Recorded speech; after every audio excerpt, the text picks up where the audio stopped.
اور دیگر خبروں میں آپ کو بتائیں کہ پی ٹی ایم کی جانب سے تیز بارشوں کے باعث صوبہ خیبر پختونخوا میں جانی و مالی نقصانات کی رپورٹ جاری کر دی گئی ہے۔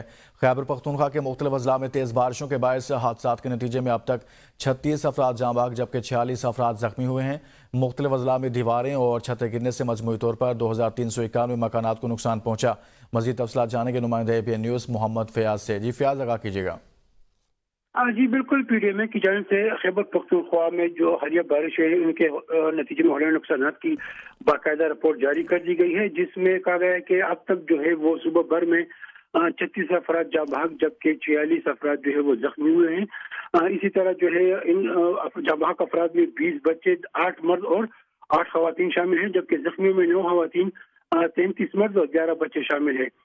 پی ڈی ایم کی رپورٹ کے مطابق چھتیں گرنے اور دیواریں منہدم ہونے کے نتیجے میں جو ہے وہ مجموعی طور پر 2391 مکانات جو ہے وہ انہیں نقصان پہنچا ہے، جن میں 388 گھر جو ہے وہ مکمل طور پر جبکہ 2003 گھر جو ہے وہ انہیں جزوی طور پر نقصان پہنچا ہے۔ اس سلسلے میں بہت شکریہ محمد فیاض، اس حوالے سے آگاہ کر رہے تھے۔